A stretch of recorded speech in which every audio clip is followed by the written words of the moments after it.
Ponchatoula, a small town in Louisiana, known for its strawberry festival and antique shops. Seems like the last place you'd expect to find evil. But in 2005, that quiet community of 5,000 people became the center of a nightmare that shook the world. Inside the walls of Hosanna Church, a place meant for worship and safety, a horrifying secret was uncovered. Satanic rituals, sexual abuse of children, and the mutilation of animals, all led by the church's pastor and a group of trusted members. Welcome to Global Shadows, where we uncover the darkest crimes against the innocent. Today, we're diving into Hosanna Church scandal, a story of betrayal, trauma, and a community left grappling with the unthinkable. Hosanna Church was once a thriving congregation in Ponchatoula Parish, boasting nearly 1,000 members under the leadership of its beloved founding pastor, Lamonica Sr. But by 2003, after a bitter family feud, the church had dwindled to just a handful of members under control of Lamonica's son, Lamonica Jr. What happened next defies belief. In May 2005, Lamonica Jr. walked into a sheriff's office and confessed to leading a cult that abused at least 24 children, some as young as 1 year old, over several years. He described rituals involving pentagrams, animal sacrifices, and sexual acts with children and animals, all taking place in the church's youth room. 9 members, including Lamonica, his wife, and a local deputy sheriff, were arrested, facing charges that could carry the death penalty. The case not only shattered the town, but also inspired the chilling first season of HBO's True Detective, showing how real-life horror could be more terrifying than fiction. As we explore the rise and fall of Hosanna Church, the investigation that exposed its dark secrets, and the lasting scars left on the victims and the community, we'll ask how such evil could hide in plain sight, and what we could do to stop it from happening again. Let's step into Ponchatoula, Louisiana, where faith turned into fear on a scale no one could have imagined. In the 1980s, Hosanna Church was a beacon of faith in Ponchatoula Parish, a rural area on the northwest rim of Lake Pontchartrain. Founded by Lamonica Sr., a charismatic preacher with a booming voice, the church grew quickly, drawing nearly 1,000 members at its peak. Locals described Lamonica Sr. as a beloved figure, someone who could really preach, filling the pews with families eager to hear his sermons about love, salvation, and community. The church wasn't just a place of worship. It was a cornerstone of Ponchatoula, a town of 5,000 known for its annual strawberry festival and quaint antique shops. Hosanna had its own private school through the 6th grade, where kids learned Bible stories alongside their ABCs. And the congregation often gathered for potlucks, baptisms, and holiday celebrations under the cypress trees. For many, like local resident Bill McCormick, who attended as a boy, Hosanna felt like a second home, a safe haven in a world that could be harsh and uncertain. The Lamonica family was at the heart of it all. Louis Sr. and his wife raised their children in the church, including their son, Lamonica Jr., who followed in his father's footsteps to become a pastor. The church supported schools, hosted outreach programs, and even attracted visitors from nearby Hammond, a larger town with its own thriving ministries. To outsiders, Hosanna Church was a success story, proof that faith could unite a community in the Deep South, where religion often shaped daily life. But beneath the surface, cracks were forming. When Louis Sr. passed away in the late 1990s, leadership passed to Lamonica Jr., who lacked his father's warmth and vision. A bitter falling out between Lamonica Jr. and his family over the church's direction led to a dramatic decline. By 2003, the once thriving congregation had shrunk to just 10 or 15 members, mostly from a handful of troubled families. The school closed, the potluck stopped, and the church became a shadow of its former self, its windows painted white to keep prying eyes out. Neighbors like Donald Moore, who ran a tire store next door, noticed the changes. Members chased away visitors, and 8 dump trucks spread dirt over the back lot, as if hiding something sinister. What had happened to the Hosanna Church that so many had loved? The answer would soon horrify the entire town. By the early 2000s, Hosanna Church had transformed into something unrecognizable. Louis Lamonica Jr., now in his 40s, led the tiny congregation, but the warmth of his father's era was gone. The remaining members, about a dozen from a few families, became reclusive, shunning outsiders and painting the church windows white to block any view inside. Lamonica Jr. later claimed that around 2000, the church secretly shifted from Christianity to Satanism, a change the general congregation never knew about. According to his confessions, he and a small group of followers began performing rituals in the church's youth room, a space once used for Sunday school lessons. Now, it was a place of horror. Pentagrams drawn on the floor, walls covered in satanic writings visible only under blacklight, and ceremonies involving animal sacrifices and sexual abuse. The abuse was systematic and depraved. Lamonica Jr. described dedications to Satan, where children, some as young as 1 year old, were placed in the center of the room, while adults took turns assaulting them. He admitted to molesting his own sons, starting when they were 4 years old, and continuing until they were 12 or 13. He spoke of orgies where everybody got a turn, including the women, and even described sexual acts with dog and the killing of cats, whose blood was used in rituals. Other members had chilling roles. Austin Trey Bernard, known as the mastermind, allegedly used his own 1-year-old daughter in a ritual, spilling cat blood on her, while Lamonica's wife, Robin, nicknamed the Lady, ensured everything went as planned. The group reportedly wore robes, used animal masks, and stored costumes in a unit later found by police in Ohio, along with mattresses and videos hinting at the abuse. As many as 24 children, aged 1 to 16, were victimized between 1999 and 2003, their innocence stolen in a place meant to protect them. The psychological trauma for survivors was immense. Some still struggle with the memories today, their trust in faith and community shattered. How could a church, once a symbol of hope, become a house of horrors, hiding such evil for years without anyone noticing? On May 16th, 2005, the truth about Hosanna Church came to light in a way no one could have predicted.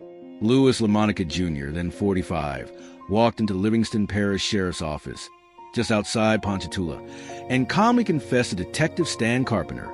He spoke matter-of-factly, as if listing groceries, describing years of abuse against children, including his own sons, and rituals involving animals. He named his accomplices, his wife, Robin Austin Trey Bernard, and others, including a local deputy sheriff, Christopher Labat, and detailed the satanic ceremonies that took place in the church. Lamonica's confession was chilling.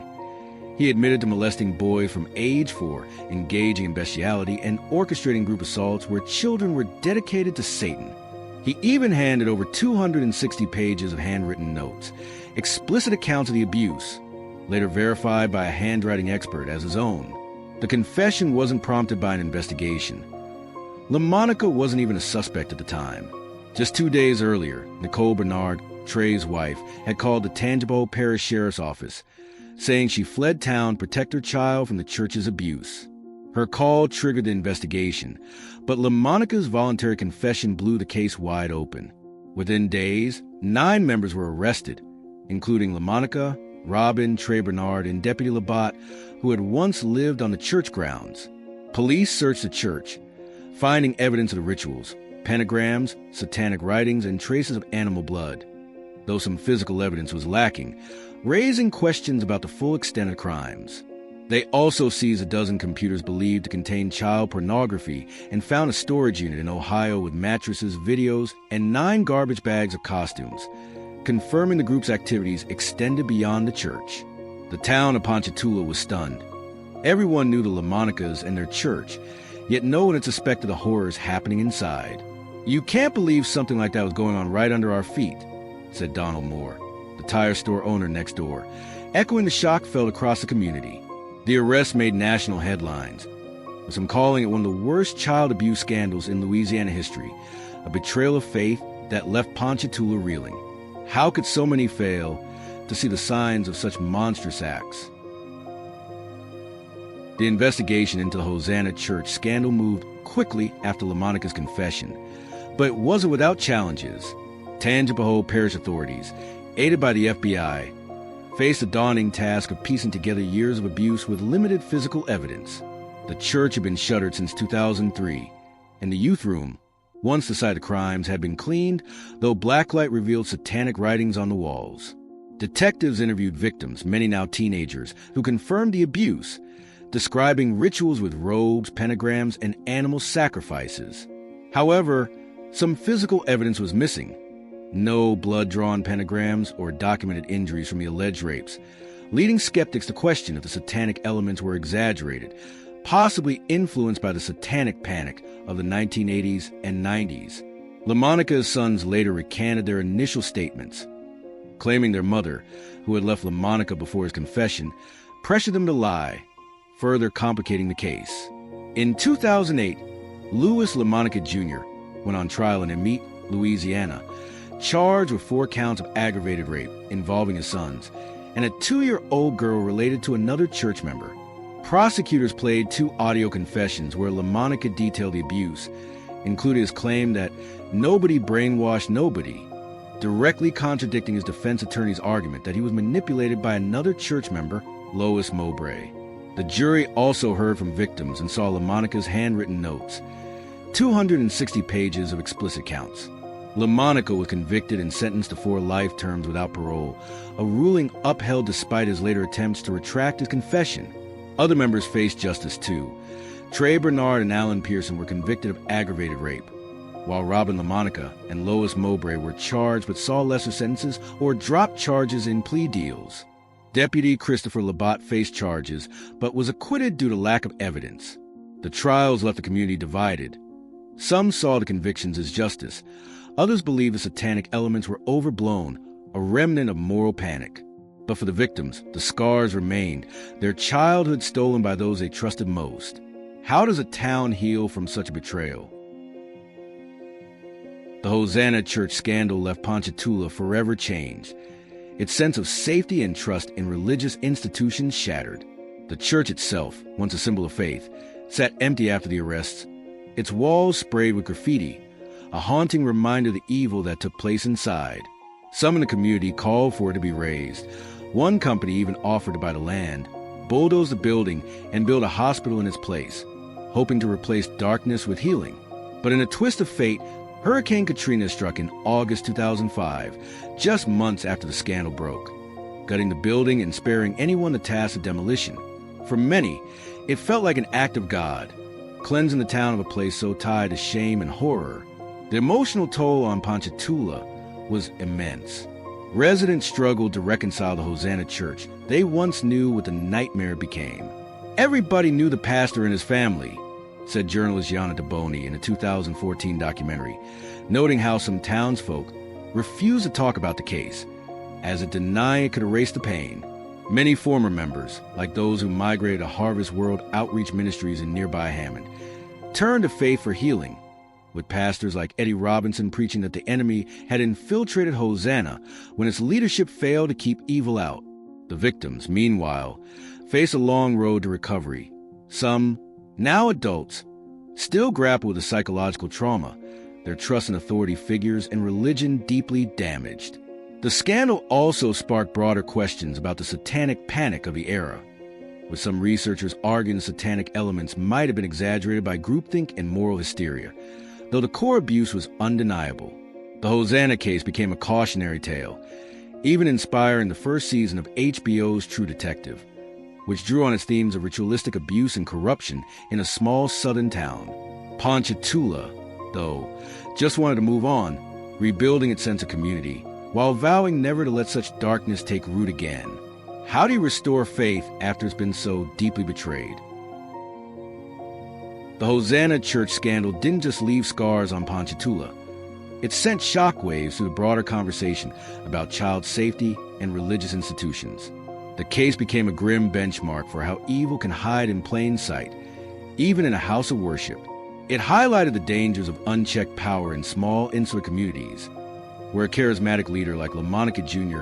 could manipulate a dwindling congregation into committing heinous acts. The satanic elements, while sensationalized, brought renewed attention to the satanic panic of the 1980s and 90s, prompting some experts to caution against moral hysteria while still acknowledging the very real abuse that occurred.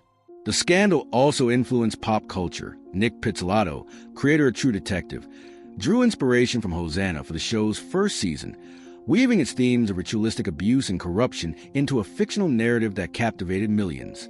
For the victims, the legacy is far more personal.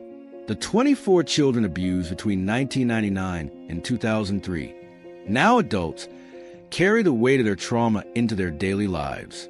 Some have spoken anonymously about their struggles with trust, faith, and mental health, their childhood stolen by those meant to protect them. Advocacy groups in Louisiana used the case to push for better child protection laws, including mandatory reporting training for clergy and stricter oversight of religious organizations. Nationally, the scandal added fuel to discussions about how to prevent abuse in faith-based settings, with some communities implementing background checks and safety protocols for church volunteers. As of April 2025, Louis Lamonica Jr. remains in prison, serving his life sentences, while Hosanna Church site has been repurposed into a community garden, a small attempt to bring light to a place of darkness. The case remains a haunting reminder of the need for vigilance, a call to ensure that no child suffers in silence again. The Hosanna Church scandal may have faded from headlines, but its lessons are as urgent as ever, urging us to confront the monsters that can lurk behind a facade of faith. The Hosanna Church scandal is a chilling reminder that evil can hide anywhere, even in the places we trust most, like a church. The children of Hosanna, as young as 1 year old, were betrayed by the very people meant to protect them, their innocence stolen in the name of twisted rituals. At Global Shadows, we're here to honor those victims by sharing lessons that can help keep your children safe. So let's talk about what you can do to protect the innocence in your life. First, always question authority, even in places that seem sacred. Hosanna Church was a respected institution, but its leaders used that trust to harm children for years. Teach your kids to speak up if anyone, whether a pastor, teacher, or family member, makes them feel uncomfortable, and let them know you'll always believe them. Next, look for warning signs in your community. Hosanna's congregation dwindled. Its windows were painted over, and members chased away visitors. These were red flags no one acted on. If a group becomes secretive or isolated, don't ignore it. Ask questions, and if something feels off, report to authorities. Finally, advocate for stronger protections for children in religious settings. The Hosanna case showed how lack of oversight allowed abuse to flourish. Support laws that require background checks for church volunteers and mandatory abuse reporting for clergy. You can also volunteer to be a safe adult in your own community, someone kids can turn to if they're scared. The children of Hosanna deserve better, and it's up to all of us to ensure no child suffers like they did. To the victims of Hosanna Church, your courage in surviving such darkness inspires us, and we hope you found peace and healing. Did you learn anything from this story? If yes, subscribe, share, and tell us how you protect the children in your life from hidden dangers.